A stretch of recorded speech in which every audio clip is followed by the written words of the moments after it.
नमस्कार दोस्तों, धार्मिक कहानियाँ पूरा जरूर सुने। कर्ण के कवच कुंडल यहाँ छुपा कर रखे गए हैं, क्या यह सही है?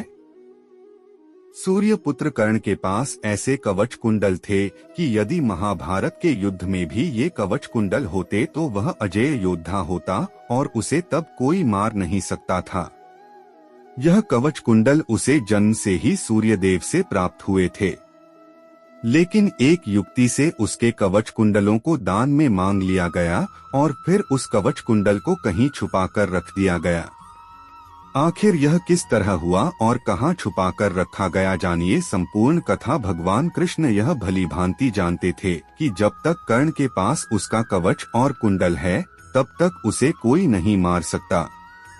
ऐसे में अर्जुन की सुरक्षा की कोई गारंटी नहीं। उधर देवराज इंद्र भी चिंतित थे क्योंकि अर्जुन उनका पुत्र था।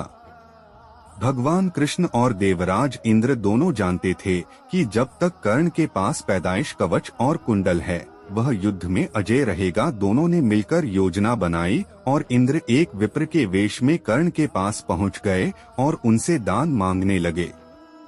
कर्ण ने कहा, मांगो। विप्र बने इंद्र ने कहा, नहीं, पहले आपको वचन देना होगा कि मैं जो मांगूंगा आप वो दे देंगे। कर्ण ने तैश में आकर जल हाथ में लेकर कहा, हम प्रण करते हैं विप्रवर, अब तुरंत मांगिए। तब क्षद्म इंद्र ने कहा, राजन, आपके शरीर के कवच और कुंडल हमें दान स्वरूप चाहिए। एक पल के लिए सन्नाटा छा गया। कर्ण ने इंद्र की आंखों में झांका और फिर दानवीर कर्ण ने बिना एक क्षण भी गंवाए अपने कवच और कुंडल अपने शरीर से खंजर की सहायता से अलग किए और विप्रवर को सौंप दिए। इंद्र ने तुरंत वहां से दौड़ ही लगा दी और दूर खड़े रथ पर सवार होकर स्वर्ग की ओर भागने लगे। लेकिन कुछ मील जाकर इंद्र का रथ नीचे उतरकर भूमि में धंस गया। तभी आकाशवाणी हुई, देवराज इंद्र, तुमने बड़ा पाप किया है। अपने पुत्र अर्जुन की जान बचाने के लिए तूने छलपूर्वक कर्ण की जान खतरे में डाल दी है। अब यह रथ यहीं धंसा रहेगा और तू भी यहीं धंस जाएगा जब तक कि इस छल की भरपाई नहीं करता है। यह सुनकर इंद्र पुनः कर्ण के पास गए और वे कर्ण को कवच कुंडल देने लगे। कर्ण ने कहा कि दान में दी हुई चीज वापस नहीं लेता। तब इंद्र ने कहा कि तुमने अपनी सबसे बड़ी सुरक्षा को दिया है, इसलिए मैं तुम्हें कवच कुंडल के बदले एक अमोघ अस्त्र देता हूँ जो तू किसी पर भी चलाएगा तो यह खाली नहीं जाएगा, उसकी मौत तय है।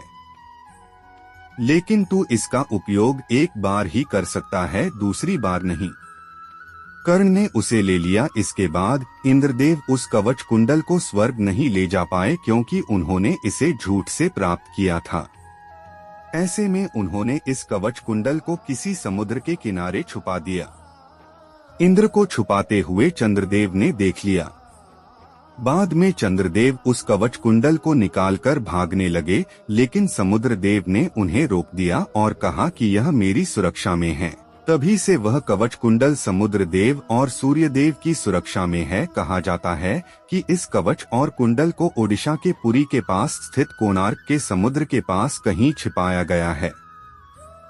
कोई भी यहाँ तक पहुँच नहीं सकता है क्योंकि अगर किसी ने इस कवच और कुंडल को ढूंढ लिया तो वह उसका गलत फायदा उठा सकता है। दोस्तों, ऐसे धार्मिक कहानियाँ जानने के लिए हमारे YouTube चैनल को लाइक और सब्सक्राइब करना ना भूलें।